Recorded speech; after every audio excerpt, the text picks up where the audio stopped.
안녕하세요. 퍼스트터치 축구 신하입니다.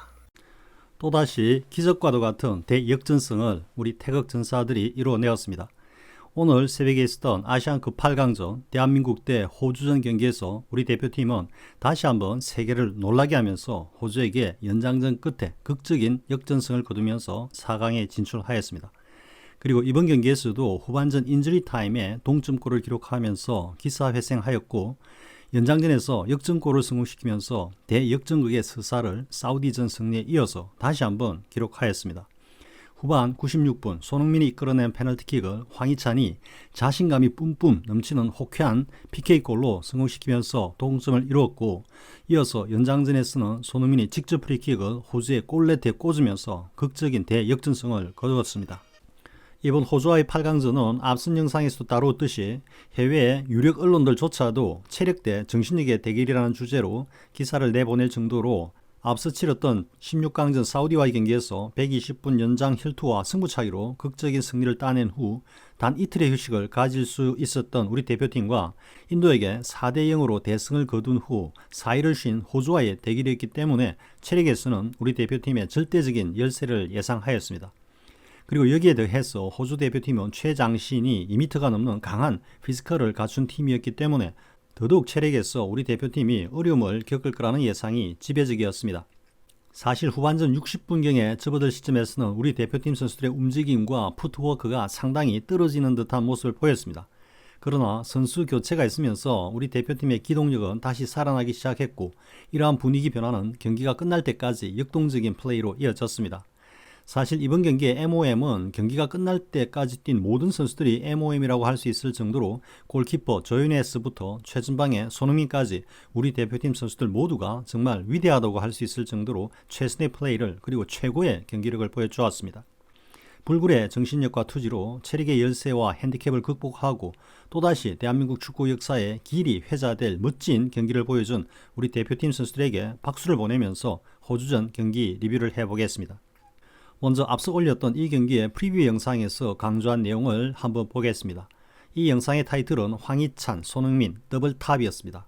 투톱이라 하지 않고 더블탑이라고 명명한 것은 황희찬을 선발로 기용하여 손흥민과 함께 최전방에 두고 중앙과 왼쪽 사이드를 서로 스위칭하면서 두 선수가 각각 한 명은 스트라이커 역할을 그리고 한 명은 윙포워드 역할을 서로 번갈아 하면서 하는 전술입니다. 클린스만이 손흥민과 조규성을 투톱으로 세우는 것과는 전혀 다른 차원과 내용의 전술로 손흥민과 황희찬이 모두 박스 안을 공략하는 투톱이 아니라 두 선수가 박스 안을 스위칭으로 공략하면서 서로가 서로를 지원하는 더블 스트라이커 역할을 주문한 것입니다. 물론 손흥민과 황희찬의 이러한 더블 스트라이커 전술은 후반전에 그 위력을 발휘하면서 우리 대표팀이 경기의 주도권을 잡아오는데 결정적인 역할을 하였습니다. 그러나 경기 시작부터 혹은 늦어도 전반전 중반 정도부터는 손흥민과 황희찬의 이러한 더블탑 공격 전술이 충분히 위력을 발휘할 수 있었음에도 불구하고 클린스만의 문외적인 전술과 선발 기용으로 인해 전반전과 후반전 상당 기간을 통째로 허비하는 결과를 초래하였습니다. 지난번 사우디전에서는 황희찬을 선발로 기용하고 조규성은 리드를 당하는 시점에서 하이볼 크로스 전술로 조규성의 헤드골 한 방을 노릴 시점에서 교체로 투입해야 한다고 주장하였습니다. 그 이유는 지난 카타르 월드컵에서 벤투의 고집으로 이강인을 중용하지 않았고, 그로 인해서 이강인은 교체로 나서면서 주로 조규성의 헤드골을 지원하는 역할에 묶였습니다. 즉 이강인이 지금과 같은 뛰어난 멀티 역량으로 우리 대표팀의 공격을 주도하는 것이 아니라 거의 사이드에서 올리는 하이크로스 원툴 플레이어로 벤투에 의해 기용되었는데, 그럼에도 불구하고 이강인은 그런 단순한 역할만으로도 조규성의 헤드골을 견인하면서 벤투를 살려주었습니다. 이러한 사실을 생각하면 지난 사우디전과 이번에 호주전에서의 엄청난 활약에서 보듯이 지금의 이강인의 역할은 우리 대표팀의 공격을 이끄는 다양한 멀티 역할을 하고 있고, 따라서 조규성의 역할과 가치가 카타르 월드컵에서 보다는 축소될 수밖에 없고, 그러므로 조규성보다는 더 효과적으로 이강인의 플레이를 받아먹을 수 있는 공격수 투입이 필요하기 때문입니다. 그리고 지금의 대표팀에서 조규성보다 위력적인 공격 옵션은 바로 황희찬입니다. 그리고 황희찬의 빠른 스피드와 순간 위빙, 그리고 박스안 침투 역량 등은 지금의 이강인과 호흡을 맞추는 데 있어서는 대표팀 원탑이라고 할 수 있을 정도로 서로 간의 최고의 상승을 가지고 있습니다.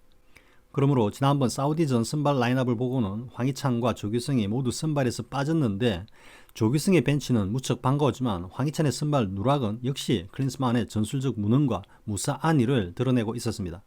후반 54분에 황희찬이 교체 투입되는 것을 보고는 공격에 대한 기대감이 올라왔지만 약 10분 후에 조규성을 교체 투입시키는 것을 보면서 다시 한번 클린스만에 대한 실망감이 올라왔습니다.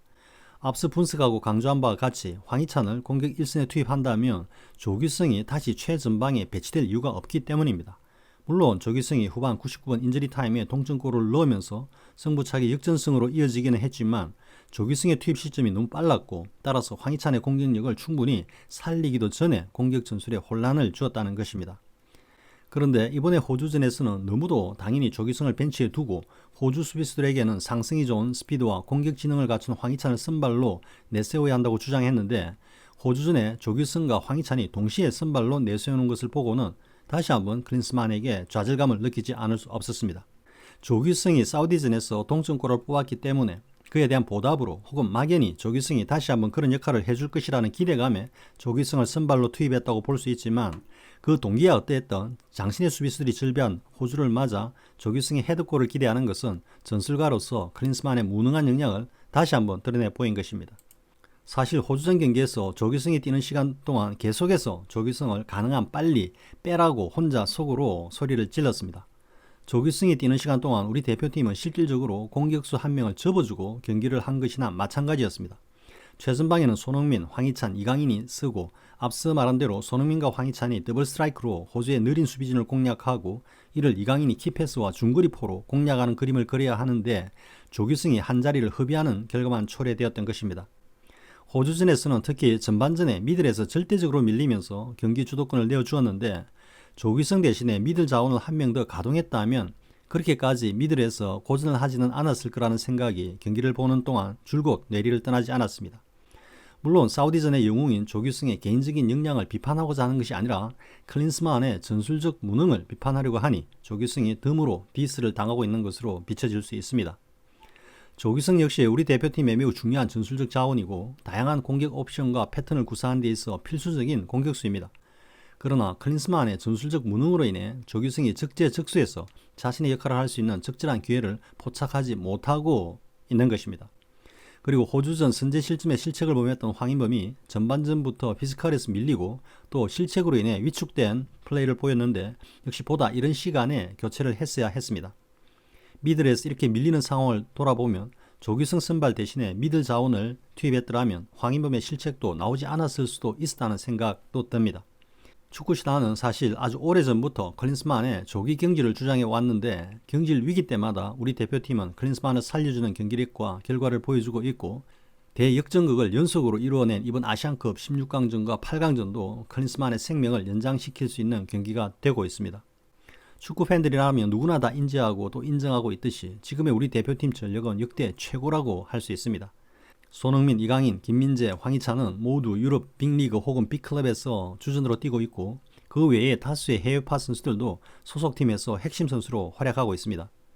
이른바 대한민국 축구의 황금기 또는 황금세대로 불려지고 있는 이런 대표팀을 현대 축구의 첨단 전술로 이끌어갈 수 있는 역량 있는 감독이 이끈다면 우리 대표팀은 월드컵 16강을 목 놓아 외쳐대던 그런 시절이 아니라 2002년 월드컵 4강 재현을 다시 한번 기대해 볼 수 있는 팀으로 업그레이드가 될 수 있습니다.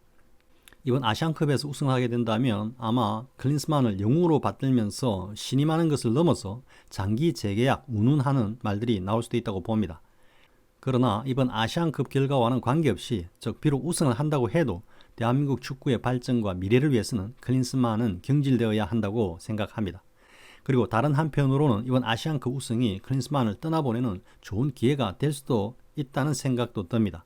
현실주의자이자 낭만주의자이기도 한 클린스만은 이번 아시안컵 우승을 타이틀로 보다 연봉이 높고 대우가 좋은 국가나 클럽 감독으로 떠나갈 수도 있을 것 같기 때문입니다. 그러므로 일단 아시안컵 우승은 해놓고 봅시다. 대한민국 대표팀 우승을 향해 파이팅! 시청해주셔서 고맙습니다. 구독과 좋아요를 주신 분들께 감사드립니다. 고맙습니다.